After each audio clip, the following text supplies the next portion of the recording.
هره مینه خوشحاله پای نه لري. ځینې مینې تاریخ جوړوي او ځینې مینې یوازې درد. نن به واورو د نړۍ تر ټولو غمجنه د مینې کیسه، داسې کیسه چې د خلکو زړونه یې مات کړي او د تاریخ په پاڼو کې نوم ثبت شوی دی. دا د لیلا او د مجنون کیسه ده. هغه مینه چې پیل یې په مکتب کې و، خو پای یې په صحرا او د قبر په غم کې. که تاسو د غمجنو او رومانټیکو کیسو شوق لرئ نو موږ در سره حتما فالو کړئ. راځو اوس د کیسې په طرف. دا پیښه د پخواني وخت په یو عربي کلي کې پیل شوه. په پخواني وخت کې په یو عربي قبیله کې یو هلک پیدا شو چې نوم یې قیس.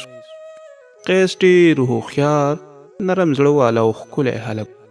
کله چې قیس لږ لوی شو، پلار یې هغه مکتب ته ولېږه ترڅو زده کړه وکړي. په مکتب کې یوه نجلۍ هم وه چې نوم یې لیلا و. لیلا ډېره ښکلې او باحیا او ارامه نجلۍ وه. د هغې سترګې تورې وې، خبرې یې نرمې او هر چا چې به هغې ته کتل زړه یې ورسره مینه پیدا کوله. یوه ورځ قیس د سبق په وخت کې لیلا ته وکتل. هماغه یوه نظر د هغه د ژوند بدلولو لپاره بس و. له هماغه ورځې وروسته قیس به تل لیلا ته کتل. لیلا به هم پټه پټه قیس ته کتل. دواړو د یو بل سره خبرې کمې کولې، خو زړونه یو بل ته ډېر نږدې کېدل. ورځ په ورځ د دوی مینه زیاته شوه.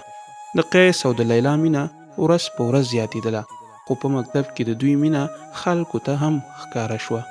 ورو ورو د دوی خبره ټول کلي ته ورسېده. هر سړی په دې کیسه خبر شو. کله چې د لیلا کورنۍ د دې کیسې خبره شوه، پلار یې سخت غوسه شو چې زما لور به د داسې هلک سره مینه نه کوي چې د خلکو په خولو کې وي. له هماغه ورځې وروسته لیلا ته اجازه ورنه کړل شوه چې مکتب ته لاړه شي. قیس ډېر خفه شو. هره ورځ به د لیلا د دروازې مخې ته ولاړ و، خو د هغه د زړه درد یوازې د شعرونو په واسطه کمېده. خلکو ورته ویل قیس لیونی شوی دی، دا نور مجنون دی. او د همدې ورځې وروسته د قیس نوم بدل شو، مجنون شو. هغه نور د خلکو په منځ کې نه شو پاتې کېدی، یوازې د لیلا نوم یې اخیستو. او د دې مینې درد یې د هغه ژوند ټول بدل کړو. خو د مجنون د کیسې غم لا پای ته نه و رسېدلی. صحرا ته د هغه سفر تازه پیل شو. کله چې د قیس نوم په خلکو کې مجنون شو، هغه ژوند بشپړ بدل شو. هغه نور نه مکتب ته تلو، نه له خلکو سره کېناستو او نه یې د کور خبره اورېدله. هغه یوازې د لیلا نوم اخیستو. یوه ورځ مجنون او لیلا د کور مخې ته ولاړو. د لیلا پلار راغی او په غوسه یې ورته وویل: ای هلکه، نور زموږ د کور مخې ته مه راځه، زما لور ستا لپاره نه ده. مجنون ورو ورته وویل: زه لیلا نشم هیرولی، که هغه نه وي ژوند نشته زما لپاره. خلکو ورپورې خندل، ځینو کاڼي هم ورباندې غورځول، خو مجنون هیڅ نه ویل. ورو ورو هغه له کلي نه ووت او صحرا ته لاړو. په صحرا کې به یوازې ګرځېدو، له ځنګلي حیواناتو سره به کېناستو او د خلکو له نظره تښتېده.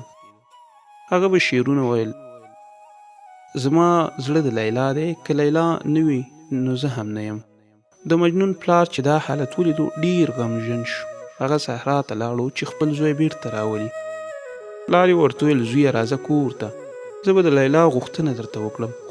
خو مجنون سترګې له اوښکو ډکې کړې او ویې ویل: که لیلا راکړي نو زه به راشم، که نه نو صحرا زما کور دی.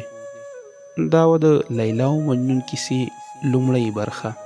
تر دویمې برخې مو په لوی الله سپارم.